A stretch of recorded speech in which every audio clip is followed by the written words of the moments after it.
Boy, this show has really been interesting for us. Ghostbusters, wonderful idea. Yeah, the big Stay Puft marshmallow at the end of Ghostbusters. That was Stay Puft is a staple. He was a monster in this show, but he's a staple. Okay. Just add it's water. a wonderful s'more. Add water dissolves. Just water dissolves. I think science is very important. I'm not downplaying it. You guys are making me sound like a villain. You're a villain. I doubt it. I mean, think about our electric companies. I mean, that's a source. Well, they power signage. That's true. That's true. So I think that getting on a more serious note, I think that the sign needs to be very clear. And it doesn't need to have 9 trillion pieces of information. That's why I don't really care for a lot of the digital signage, because they act like it's a commercial. True. And it is not a commercial. No, less is more. And if you're driving by it, you don't have time to read the whole thing. You don't. You have seconds. And even though psychologically we can process far more than what we can acknowledge in reading, the fact of the matter is that how many of us really recall it? I'm going to go back to, it takes us 12 to 15 touches before we actually psychologically acknowledge something. So how good is that sign? Okay, driving past the casinos and stuff, are you able to take in all of the people that are seeing, or all the people that are entertaining or coming for the event? That's where your digital, I'm going to go back to the marketing vehicle of your website. So I'll wait for the conclusion. Should be there for current events, and that sign should say, for current events, or whoever's playing should be here. He's coming to the and I get it. The Eagles are playing, or Journey will be here, or whatever your Smokey Robinson. Okay, that's all important signage. Yeah. Okay. There we go. Fiddler on the Roof. If there's a different place, Fifth Avenue or whatever. But if you're really, as far as information goes, I just need to know where the Fifth Avenue Theater is, or the Paramount is. I don't. If I'm looking for entertainment, I'm going to do a word search. I'm going to do a Google or Firefox or a Hail Mary, whatever that might be. I'm going to do a search. You're going to search it for it, and that's where my real information is coming from. I don't need to know 9 trillion things, of what's happening. If you're doing signage for a grand opening, or a client event, or a big blowout sale. I mean, those are vinyl signs you post up and you take down. Yep. I don't need some digital piece of vomit as I'm driving by going, I don't know what the heck that just was. Well, I know that you don't, but the banks have been using it to tell weather, temperature. I wouldn't mind driving by and having that digital clock. Slowly evolving from back in about 1970 or so when they first brought them out. That was originally the light bulb hooked to a computer. Now we've got the LED, we got color, we can put pictures on there, we can slide them across.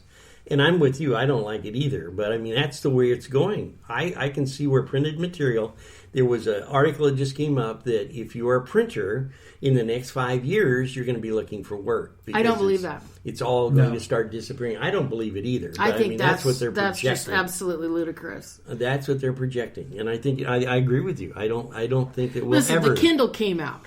Right? I mean, right. you had Now all it's these going to eliminate books.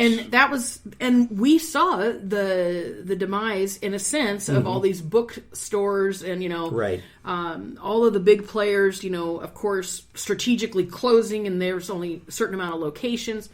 And what are we starting to see people come back to? Books. Because they like the feel of the piece of paper between their fingers that they actually can read and flip the page. There's a tactile experience that's not involved in a Kindle. Very true. Very true. I agree with you. So all of the, no. People want a business card. They want to hold a flyer. Because we've done it for hundreds of years, really. Okay, we had calling cards long before there was, quote, business calls. There were business cards. There were calling cards. I have some of the old ones from 1919 or something like that, in the 1920s, in the 1930s, and they were beautiful, they were decorative, they were bordered with either flowers or something along that the Thompsons had stopped by, or please call 555 000. And of course, how we even communicated our phone numbers way back then was through lettering. So that's correct, yeah. TH7 321. Way back, and that's. I don't think that there's ever going to be a change. They're predicting it because it's just natural hype. You're going to see changes, I'm sure. The Tacoma News Tribune is a fine example. They've shut down their print process. They've gone digital. Well, that's because, when you talk about newspapers, that's completely different. We can get faster information online than they could ever do by printing. Very true. The best piece right now about a newspaper is if you are being thrifty, you need coupons. That's it. And Groupon's is here. I don't know. I like using newspaper to start my barbecues. Well, yeah, and just stop and think about how many thousands and thousands of birds that live in bird cages at home will now have to come up with something different to crap on the bottom of the cage. Well, there will forever be something. I know. I think that before we've lost it again. Down yes, I think we should roll this up, and we should roll this up. Yeah. Yes. We're going to give Candace the last word because she's monopolized the whole show as it is already. And as a tradition... Do you hear this? I think you need to go and eat yourself an Oscar Mayer wiener out here in the parking lot. I think that's where I was headed next. You need to next. go visit... With my bottle of relish, headed out in the parking lot. I guess that's thank you, Kraft Foods, for purchasing or owning Oscar Mayer. Go get your whistle, Bill. So, what's exciting with Wild Child? Now that you slammed me about my hot dogs, go ahead. They're now uncured with non-antibiotics and everything else. So they're hearing the call of. They taste better too. They're hearing the call of healthy, good byproduct. Consumption. Super. So, tick tock, tick tock. I just want to thank our viewers for listening because obviously this show is going to be called "Fly on the Wall" because it has not gone the way it should have gone. Thank you for listening. I hope you enjoyed it. And please remember, it's non-scripted and there's no rehearsal. This is live podcast recorded. I'm Bill. I'm Candace. And we're the Disruptors.